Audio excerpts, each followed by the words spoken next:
بہت بڑے ولی تھے، بہت بڑے ولی، ان کا نام تھا شیخ عبد الرحمن تفسونجی رحمت اللہ علیہ۔ اب اپنی محفل ہوتی ہے تو بندہ اپنی من موجی مستی میں باتیں کرتا ہے، کون پکڑ دکڑ والا ہے نا؟ اپنوں میں اپنی طرح بات ہوتی ہے، غیروں میں تھوڑا محتاط بات ہوتی ہے، لیکن یہ جب سے ظالم انٹرنیٹ آیا ہے یہ اپنوں کی بات بھی غیروں تک پہنچاتا ہے، اس لیے فتنہ ہوتا ہے، لیکن کبھی کبھی اچھا کام بھی کرتا ہے، ٹھیک ہے کوئی بات نہیں۔ تو حضرت شیخ عبد الرحمن تفسونجی نے ایک دن اپنی محفل میں کہا کہ میرے جیسا ولی اس وقت زمین پر کوئی نہیں۔ کس نے کہا؟ شیخ عبد الرحمن تفسونجی نے کہا کہ میرے جیسا ولی زمین پہ کوئی نہیں۔ اب سمجھے کہ سب میرے مرید ہیں، میرے چاہنے ماننے والے ہیں۔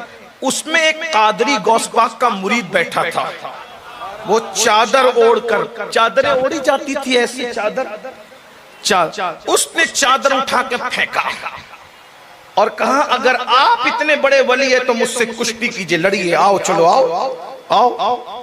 تو آپ کہتے ہیں نا کہ چائے سے زیادہ پیالیاں گرم ہوتی ہے، ہر دور میں چائے سے زیادہ پیالیاں کتلیاں گرم، اور مرید کھڑے ہو گئے ہمارے پیر سے لڑے گا۔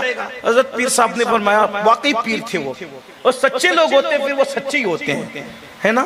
وہ واقعی پیر تھے۔ وہ مریدوں کا وہ بیٹھو تم بیٹھو، یہ بات مجھ سے کر رہا ہے، تم آستینے نہ چڑھاؤ، تم اس کو جانتے ہو؟ میں نے دیکھا اس کو، ابھی دیکھا، توجہ گئی۔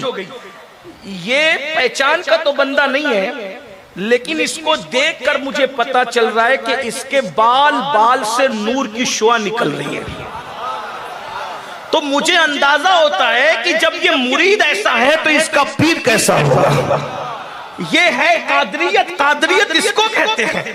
آپ کیا سمجھ رہے ہیں قادریت کو؟ جس دن مرو گے پتا چلے گا کہ قادریت کس چیز کا نام ہے۔ سرکار غوث اعظم فرماتے ہیں میرے اللہ نے مجھ سے وعدہ کیا ہے کہ وہ میرے مریدوں کو اس وقت تک موت نہیں دے گا جب تک کہ انہیں توبہ کی توفیق نہ مل جائے، اور فرماتے ہیں کہ اللہ رب العزت نے مجھ سے وعدہ کیا ہے کہ میں اپنے مریدوں کو اپنے ساتھ جنت میں لے جا سکتا ہوں۔ اللہ کی عزت کی قسم، جب تک کہ میں جنت میں قدم نہیں رکھوں گا تب تک کہ میں اپنے ایک ایک مرید کو بخشوا کر کے اپنے ساتھ نہ لے لوں۔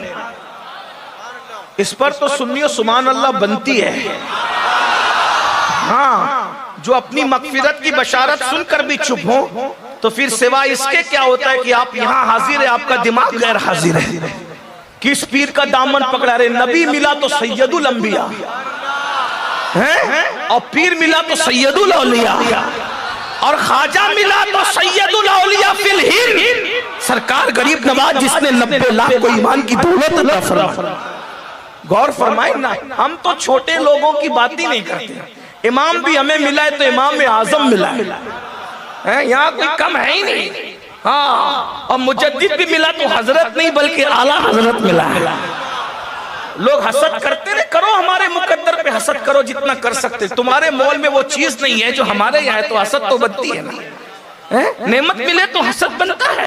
جب سید الانبیاء ملا ہمیں، ہمارے نصیبے میں، سید الاولیاء ہمارے نصیبے میں، دیکھیں نا صدیق اکبر جو سب سے بڑا صدیق ہے وہ ہمارے نصیبے میں، فاروق اعظم جو سب سے بڑا فاروق ہے وہ ہمارے نصیبے میں، عثمان غنی جو سب سے بڑا غنی ہے وہ ہمارے نصیبے میں، خاتم الاولیاء جس نے ساری کائنات کے ہر بندے کو جس کو ولی بنایا اس کو صرف علی نے ولی بنایا، وہ ولی بھی ہمیں نصیب ہوا ہے۔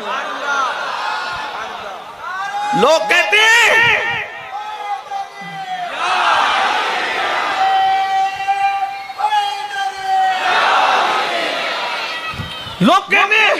آصف بن برقیہ کی طاقت کتنی ہے؟ سورہ نمل میں آصف بن برقیہ کا ذکر ہے، بولے پلک کے جھپکتے تخت بلقیس لے آیا۔ میں کہا بڑی طاقت ہے، کوئی انکار ہے؟ ہر مکتبہ فکر کا مولوی کہتا ہے کیا طاقت ہے کیا؟ میں نے کہا مولوی صاحب تجھے پتا ہے کہ اس آصف کو ولی بنایا کس نے؟ جس آصف کی کرامت کا ذکر کر رہے ہم تو مانتے ہیں، لیکن اس آصف کو ولی بنانے والا کون ہے؟ تو قاضی ثناء اللہ پانی پتی رحمت اللہ علیہ کی تفسیر مظہری اٹھا کے دیکھو، وہ لکھتے ہیں، اور اس کے بعد مجدد الفسانی کے مکتوبات اٹھا وہ لکھتے ہیں کہ زمانے آدم سے لے کر آج تک جس کو ولی بنایا گیا ہے اسے فیضان علی نے ولی بنایا ہے. اب بھی لوگ نہ سمجھیں گے تو کب سمجھیں گے؟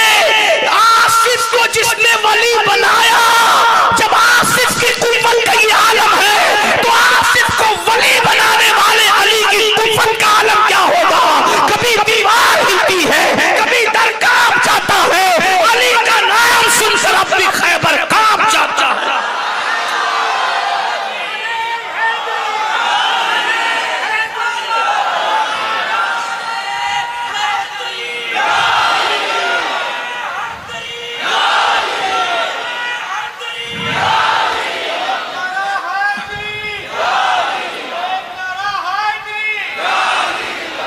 ایسا علی بھی ہمارے نصیب میں، حسن مجتبیٰ جیسا ولی ہمارے نصیب میں، امام حسین جیسا ولی ہمارے نصیب میں، محبوب الہی جیسا ولی ہمارے نصیب میں، مخدوم اشرف جہانگیر سمنانی جیسا ولی ہمارے نصیب میں، حضرت شاہ مدار حضرت بدیع الدین زندہ شاہ مدار ہمارے نصیب میں، وارث دیوا ہمارے نصیب میں، شاہ برکت اللہ ہمارے. پھر لوگ ہم سے حسد نہ کریں گے تو کیا کرو؟ جی بھر کے کرو. جس کو دولت ملتی لوگ اس سے حسد کرتے ہیں، جس کو اتنی بڑی دولت ملی ہے، ہم سے بڑی دولت کسی کے پاس. تو جلدی بات مکمل کر لوں، ختم بات، ٹائم ختم ہوا کہ ابراہیم حضرت عبد الرحمن تفسنجی نے کہا اس کے بال سے نور نکل رہا ہے، یعنی اس کے پیر نے اس کو کتنا منور کر دیا. غور کریں، جو مرید ہو جائے غوث پاک اس کو اتنا منور کرتے ہیں. جو لوگ غوث پاک کی نسل میں پیدا ہوتے ہیں غوث پاک ان کو کتنا منور کرتے ہیں. ذرا غور تو کیجئے نا، کیا شان والی یہ سرکار ہے. بول میرے امام نے یوں ہی تھوڑی کہا کیسے آقاؤں کا بندہ ہوں رضا، بول بالے میری سرکار. بہرحال مختصر کرتا ہوں، میں تھوڑا تفصیل کے ساتھ اس لیے بولتا ہوں کہ کتاب اور خطاب میں فرق ہونا چاہیے کہ کتاب پڑھے لکھے لوگ پڑھتے ہیں اور خطاب کو میری طرح ان پڑھ لوگ بھی سنتے ہیں، تو لوگوں کو سمجھ میں آنا چاہیے کہ تھوڑی سی تشریح میں نے کر دی. بہرحال حضرت عبد الرحمن تفسنجی نے کہا او بھائی تو اپنی چادر اوڑھ لے. کہا ہم قادری لوگ ہیں، ایک بار پھینک دیتے تو دوبارہ نہیں اوڑھتے. ہم قادری لوگ ہیں، ایک بار پھینکتے تو دوبارہ نہیں اوڑھتے. تو کہا اب کیا؟ تو کہا وہیں کھڑے کہا اپنی بیوی سے ذرا میری گدڑی دینا جی. تو پتہ نہیں بیوی کہاں تھی، اس نے ہاتھ بڑھا کے دیا، انہوں نے ہاتھ بڑھا کر اس کو پہن لیا. اب تو پورا مجمع دم بخود ہے کہ یا اللہ جب مرید کا یہ عالم ہے تو اس کا پیر کون ہوگا. وہ پوچھا عبد الرحمن تفسنجی سرکار نے تیرا پیر کون ہے؟ کہا میرا پیر ہے سردار اولیاء، سلطان الاولیاء، سید الاولیاء، قطب الاقطاب، غوث الاغواث، غیاث الکونین، غوث العالمین، محبوب سبحانی، قطب ربانی، قندیل نورانی، سیدنا شیخ عبد القادر گیلانی، حسنی حسینی، باز اشہب میرا پیر ہے. وہ کہا تجھے دیکھ کر تو یہ لگتا ہے کہ تو بڑا پاورفل ہے تو تیرا پیر بھی پاورفل ہوگا، لیکن ایک بات میرے سمجھ میں نہیں آئی. میں رسول اللہ کی بارگاہ میں روز آتا جاتا ہوں. یعنی عبد الرحمن تفسنجی کوئی معمولی آدمی نہیں ہے. کیا نصیب ہے، میں روز آتا جاتا ہوں، میں روز آتا جاتا، لیکن تیرا پیر نہ کبھی جاتے ملتا ہے نہ کبھی آتے ملتا ہے. یعنی اگر تیرا پیر حضور کے یہاں آتا جاتا، بھئی جو نمازی ہوگا وہ نمازیوں سے کبھی تو ٹکرائے گا، جاتے ہوئے آتے ہوئے جو کبھی جب نماز کوئی نہیں جاتا تو کس نے کب ٹکرانا ہے مسجد آنے جانے والوں سے. یہی تو بات ہے. اگر تیرا پیر کبھی دکھتا نہیں، کبھی دیکھا نہیں عبد القادر گیلانی کو، میں نے کبھی نہیں، نہ گاتے نہ جاتے نہ کبھی صحن رسول میں کبھی نہیں، محفل رسول میں کبھی نہیں دیکھا. ادھر یہ بات ہوئی، اب تو جتنا اس کے بس میں تھا بول دیا، آگے کا کیا بولتا بیچارہ قادری. ادھر غوث پاک نے اپنے دو مریدوں کو کہا کہ تمہارے پیر بھائی سے عبد الرحمن سوال کر رہے، جا کے جواب بتاؤ. اسی کو غوث اعظم کہتے ہیں. غوث پاک کہتے ہیں جو میرا مرید ہے میں اپنے مریدوں کی اتنی نگہبانی کرتا ہوں کہ ٹھوکر لگتی ہے، گرنے لگتے ہیں تو میں پکڑ کے تھام لیتا ہوں. جو مانتے ہیں وہ مانتے، جو نہیں مانتے. اب آپ کہتے ہیں نہیں میں تو گرتا ہوں.